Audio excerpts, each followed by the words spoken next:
हाय दोस्तों, आज हम एक रियल लाइफ स्टोरी देखने वाले हैं। कहानी का नाम है अमेरिकन मेड। दोस्तों, इस मूवी में बताया गया है कि कैसे अमेरिका अपनी पावर और पोजीशन का इस्तेमाल करके दुनिया भर के अलग अलग देशों में टेररिस्ट ग्रुप क्रिएट करते हैं और उन देशों में सिविल वॉर शुरू कर देते हैं। और आज की मूवी में अमेरिका का यही डार्क ट्रूथ लोगों के सामने आता है। मूवी काफी एक्साइटिंग और थ्रिलिंग है और अगर आपको अच्छी लगे तो इसे लाइक जरूर कीजिए। कहानी शुरू होती है 1978 में। बेरी अमेरिकन एयरवेज में पायलट है। हर एक इंटरनेशनल ट्रिप के टाइम पर वो एक्सपेंसिव चीजें, सिगार, ड्रिंक्स अपने सामान में छुपाकर स्मगल किया करता है और हाई प्राइस में उसे बेचा करता है। इससे वो अच्छे खासे पैसे भी कमा रहा था। वही बेरी की वाइफ है लूसी। अब बेरी काम के कारण उसे टाइम नहीं दे पाता, जिससे इनका रिलेशन खराब चल रहा था। अब कुछ दिनों के बाद एक पार्टी में मोंटी नाम का एक आदमी बेरी से मिलता है। मोंटी CIA एजेंट था और मोंटी को बेरी ये स्मगलिंग का काम करता है ये पता था। यहाँ पे वो बेरी को एक जॉब ऑफर करता है। वो बेरी को एक सीक्रेट फ्लाइट हैंगर में लाता है और उसे लेटेस्ट कार्गो प्लेन दिखाता है। अगर वो ये जॉब एक्सेप्ट करता है तो ये प्लेन उसे मिलेगा। अब इतना अच्छा प्लेन देखकर बेरी काफी एक्साइटेड होता है। अब आगे मोंटी उसे बताता है कि बेरी को गवर्नमेंट के लिए सेंट्रल अमेरिका और आसपास के देशों में से प्लेन फ्लाई करना है। कभी यहाँ से कार्गो वहाँ पे भेजना है तो कभी इन लोगों को वहाँ पर लेकर जाना होगा। तो कई बार खुफिया जानकारी और कुछ जगह के पिक्चर भी लाने होंगे और ये सब कुछ काम सीक्रेटली करना होगा। इस काम के बारे में बेरी किसी को कुछ भी नहीं बता सकता। इसके लिए बेरी को अच्छे खासे पैसे मिलेंगे। अब इस काम में बहुत ही ज्यादा थ्रिल होता है, इसलिए बेरी को ये काम अच्छा लगने लगता है, लेकिन वो सोचने के लिए समय मांगता है। तब मोंटी उसे हिंट भी देता है कि अगर तुमने ये काम एक्सेप्ट नहीं किया तो तुम्हारी स्मगलिंग के बारे में तुम्हें जेल हो सकती है। यानी कि अब बेरी को ये जॉब एक्सेप्ट करना ही होगा। अब घर आने पर वो लूसी को जॉब चेंज करने के बारे में बताता है, लेकिन लूसी को ये सही नहीं लगता, जिसकी वजह से इनकी आर्ग्यूमेंट भी होती है। लेकिन यहाँ पे बेरी उसके डेली रूटीन से काफी बोर हो गया था। उसे लाइफ में कुछ थ्रिल चाहिए था, मजे चाहिए थे, इसलिए उसने जॉब एक्सेप्ट कर ली है। ये बात वो लूसी को नहीं बताता। अब उस समय कोल्ड वॉर चल रहा था। सेंट्रल अमेरिका और आसपास के देशों में कम्युनिस्ट इंसर्जेंट बढ़ रहा था। अब CIA को इन इंसर्जेंट कैंप्स के पिक्चर चाहिए थे, इसीलिए काफी दिन बेरी इन लोकेशन पे जाता है और वहाँ के कैंप्स के पिक्चर निकाला करता था। काफी बार तो वो नीचे से उड़ान भरता था ताकि डिटेल पिक्चर मिले, लेकिन इससे हमेशा वो फायरिंग के रेंज में आता और वे लोग उसके प्लेन पर अंधाधुंध फायरिंग करते। प्लेन डैमेज हुआ करता था, लेकिन बेरी काफी स्किलफुल होने के कारण हमेशा वो बच जाता था और इसी के कारण उसे ये काम पसंद आने लगा, क्योंकि ये काम काफी एक्साइटमेंट और एडवेंचर से भरा हुआ था। वही बेरी के लाए हुए पिक्चर्स काफी डिटेल्स थे और इसी के कारण मोंटी को CIA ऑफिस से द्वारा काफी सारे रिवॉर्ड्स भी मिलते हैं। लेकिन इसके बावजूद वो बेरी की सैलरी नहीं बढ़ा था। जब भी इंक्रीमेंट की बात आती है तो वो हमेशा कुछ दिन बाद बोल के टॉपिक अवॉइड किया करता था। अब ऐसे ही कुछ महीने बीत जाते हैं। एक दिन मोंटी बेरी को सीक्रेट डॉक्यूमेंट स्मगल करने का काम देता है, जिसमें बेरी को पनामा देश में जाकर वहाँ के मिलिट्री ऑफिस से डॉक्यूमेंट लेना था। अब वो ऑफिसर पनामा देश के जितने भी सीक्रेट और इन्फॉर्मेशन थी वो CIA को सेल किया करता था। अब ऐसे ही एक दिन अपने प्लेन का पेट्रोल रिफिल करने के लिए वो कोलंबिया देश के फ्यूलिंग स्टेशन पर लैंड करता है। वहाँ पे वो पेट्रोल फिल कर ही रहा था कि तभी वहाँ पर कुछ गुंडे आ जाते हैं और उसे पकड़ लेते हैं और सीधा पाब्लो एस्कोबार के पास लाते हैं। अब पाब्लो ये उस समय का बहुत ही पावरफुल डीलर और माफिया था। पाब्लो को पता था कि बेरी एक स्मगलर है। अब वो बेरी को धमकाता है और कहता है कि तुम्हें मेरा एक काम करना होगा। अब बेरी को पाब्लो का पाउडर का जो माल होता है वो मायामी सिटी में लेकर जाने का काम देता है। उसके बदले में उसे ढेर सारे पैसे देगा। अब बेरी को पता था उसने मना किया तो उसकी जान खतरे में है, इसीलिए काफी सोचने के बाद बेरी मान जाता है। लेकिन मायामी में ड्रॉप करते वक्त पकड़े जा सकता है, इसीलिए बेरी सजेस्ट करता है कि वो लुसियाना के सुनसान जगह पर माल ड्रॉप करेगा और वहाँ से पाब्लो के लोग माल को पिकअप कर सकते हैं। दोनों भी रेडी हो जाते हैं और प्लेन में माल लोड किया जाता है। लेकिन अब एक और प्रॉब्लम थी। पाब्लो का रनवे काफी छोटा था। यहाँ से प्लेन को उड़ान भरना बहुत ही मुश्किल मुश्किल था, लेकिन बेरी कैसे तैसे प्लेन को मैनेज करते हुए सेफली यहाँ से निकल जाता है। यहाँ से जाते वक्त यूएस बॉर्डर पेट्रोल के रडार पर बेरी का प्लेन डिटेक्ट होता है, लेकिन मोंटी ने बेरी को सब छुपे हुए रास्ते और ब्लैंक स्पॉट बताए होते हैं, जिससे वो बॉर्डर पेट्रोल को चकमा देते हुए यूएस में सेफली एंटर कर जाता है और बताए हुए जगह पर माल ड्रॉप करता है। अब इस काम के लिए पाब्लो खुश होकर बेरी को अच्छे खासे पैसे देता है और इसी तरह अब वो सीआईए के साथ साथ पाब्लो के लिए भी काम करने लगता है। अब एक दिन वो पाब्लो के घर पर पैसे लेने आया होता है और तभी कोलंबियन मिलिट्री वहाँ पर रेड मारती है और सबको पकड़ लेती है। अब अगले दिन पाब्लो और उसके आदमियों को तो छोड़ देते हैं, लेकिन बेरी वहीं पे फंस जाता है। अब कुछ दिन वहाँ रहने के बाद मोंटी वहाँ आता है। मोंटी बेरी के ऊपर काफी गुस्सा था कि बेरी ने उसे बिना बताए ये स्मगलिंग का काम लिया है और यहाँ पे फंस गया। आगे वो बताता है कि गवर्नमेंट को पता चल गया है कि बेरी यानी कि तुम एक स्मगलर हो। उसके खिलाफ सर्च एंड सीज का वारंट भी निकला है। थोड़ी देर के बाद वो बेरी को जेल से निकलवाता है और नए लोकेशन में शिफ्ट होने के लिए कहता है। बेरी घर आता है और रातों रात अपना सारा सामान लूसी बच्चों को लेकर निकल जाता है। वो एक स्मॉल टाउन में आता है। ये काफी शांत टाउन था और काफी आइसोलेटेड एरिया में इनका घर था। लूसी इस सडन चेंज से फ्रस्ट्रेट हुई थी। बेरी ने उसे ढंग से कुछ बताया भी नहीं था कि उसके लाइफ में क्या हो रहा है। नए घर में वो सामान सेटअप कर ही रही थी कि बाहर मोंटी आ जाता है। उसे देखकर बेरी लूसी को बिना कुछ बताए मोंटी के साथ निकल जाता है। घर से कुछ ही दूर पर एक प्राइवेट एयरपोर्ट था। मोंटी उसे वहाँ पर लाता है और बताता है कि उसके घर से लेकर एयरपोर्ट तक ये पूरी प्रॉपर्टी बेरी की हो सकती है। ये सुन के बेरी हैरान था और फिर वो प्रॉपर्टी के डॉक्यूमेंट भी बेरी को दिखाता है। इनका नया घर और सारी प्रॉपर्टी उसकी थी, लेकिन अब बेरी को एक नया और खतरनाक काम करना था। एयरपोर्ट में अंदर नया प्लेन भी था और काफी सारे वेपन्स का स्टॉक भी भरा हुआ था।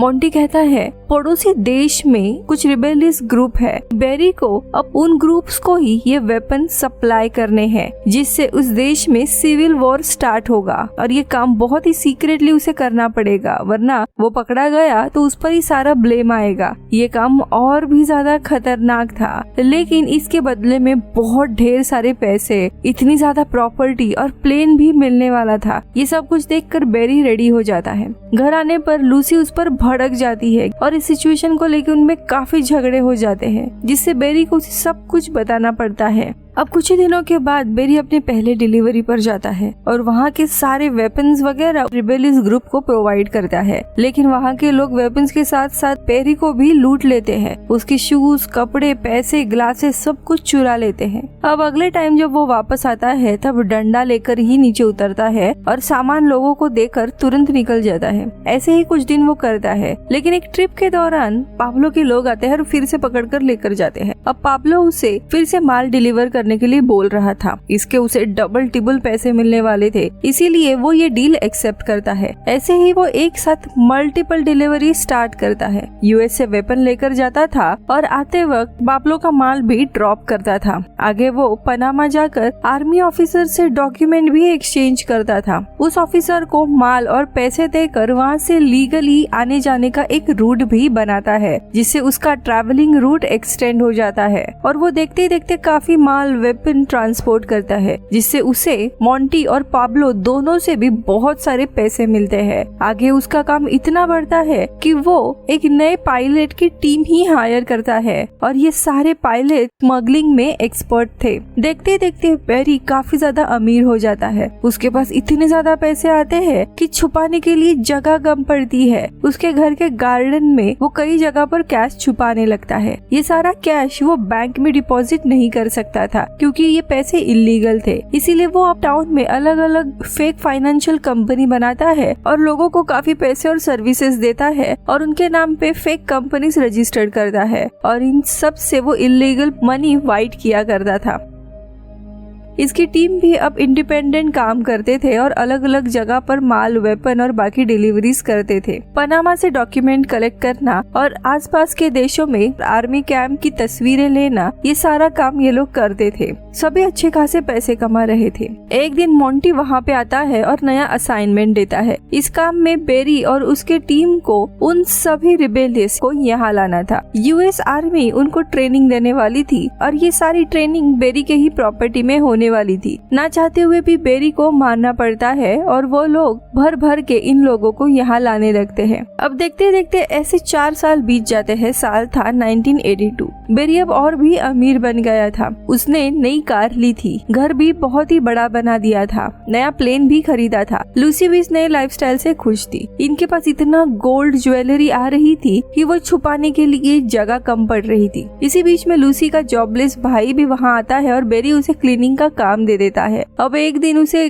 गार्डन में पैसों से छुपाया हुआ बैग मिलता है जो वो चोरी करके अय्याशी भी करने लगता है। कुछ महीनों बाद एक ट्रिप के दौरान बेरी की टीम पूरी केयरलेस हो जाती है और वो यूएस पेट्रोल के रडार पर डिटेक्ट होती है। आर्मी जेट अब तुरंत उन्हें फॉलो करने लगते हैं। सो बेरी सबको पूरी रात समुद्र में स्लोली घूमते रहने को बोलता है। अब उनको फॉलो करने के चक्कर में पूरी रात आर्मी के जेट का फ्यूल खत्म हो जाता है और उनको वापस लौटना पड़ता है और ये लोग सेफली बच जाते हैं। लेकिन अगले ट्रिप के दौरान बॉर्डर पेट्रोल नॉर्मल प्लेन से ही बेरी के पीछे पड़ जाते हैं और वो पकड़े जाने ही वाला था, इसीलिए सिटी के रोड पे ही क्रैश लैंड करता है। वहाँ से लोगों को डैमेज के लिए वो पैसे भी देता है और वहाँ से भाग जाता है।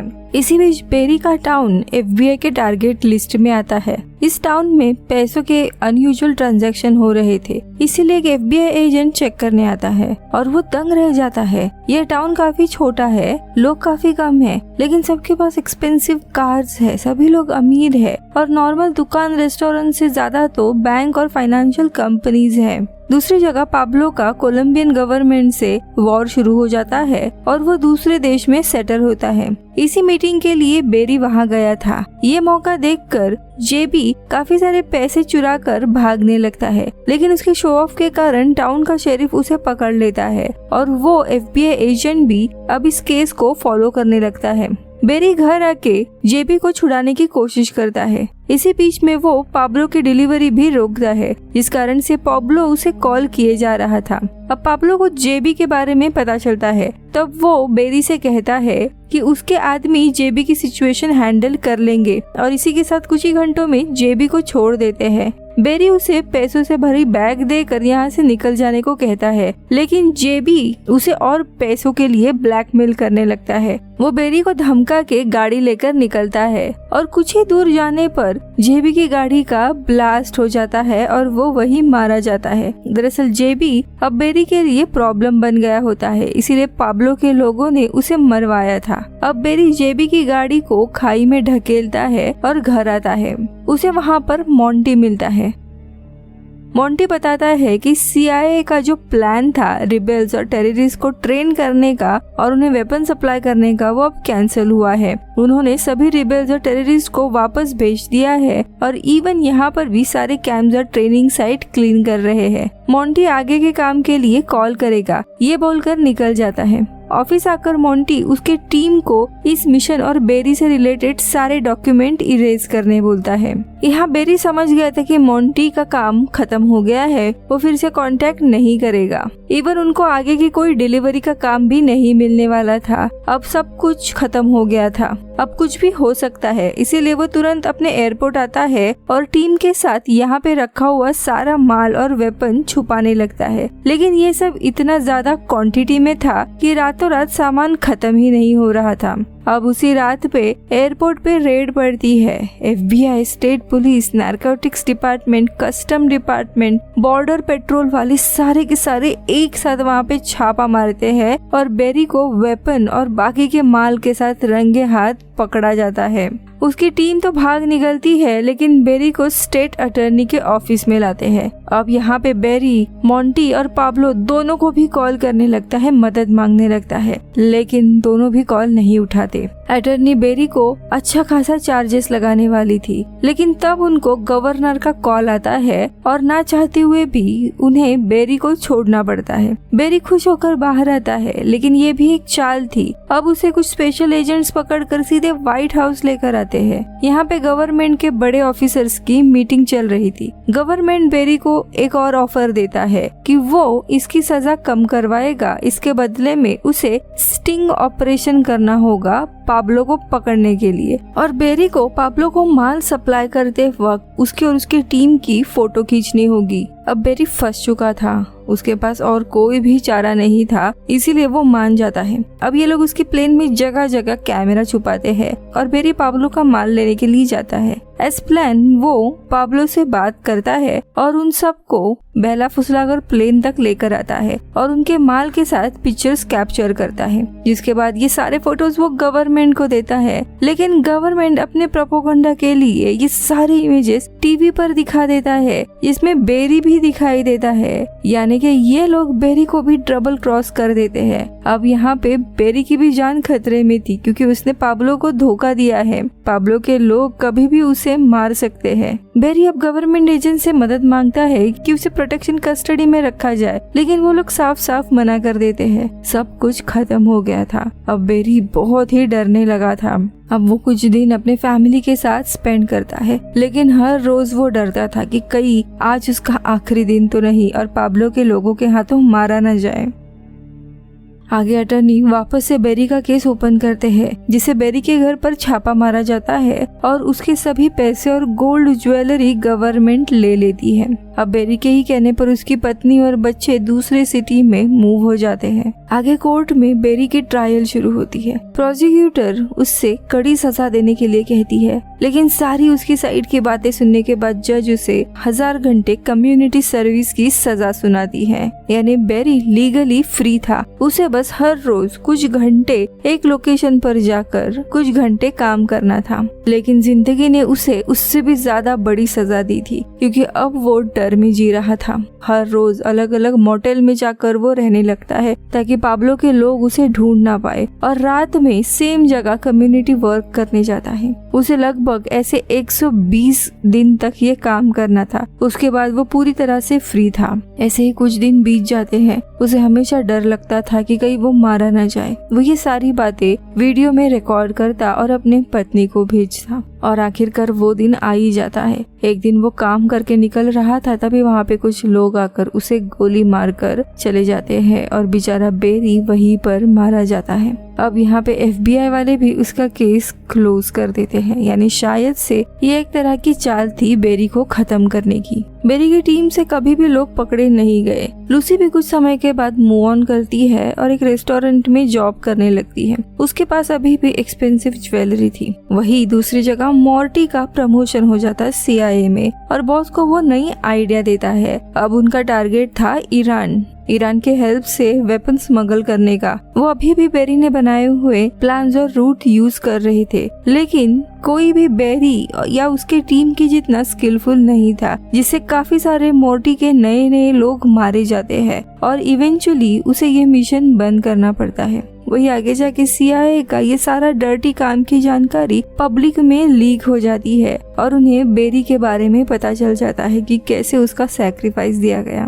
और दोस्तों, ये मूवी यही खत्म होती है। और अगर यहाँ तक रुके हो तो प्लीज कमेंट्स में हाय जरूर कहिएगा। मिलती हूँ अगले वीडियो में। Bye bye. दोस्तों, आप हॉलीवुड एक्सप्लेन इन हिंदी यानी इस चैनल को सपोर्ट कर सकते हो मेंबरशिप ज्वाइन करके जस्ट फॉर 29 रुपीज में, या फिर वीडियो को सुपर थैंक्स भी दे सकते हो। Thank you so much.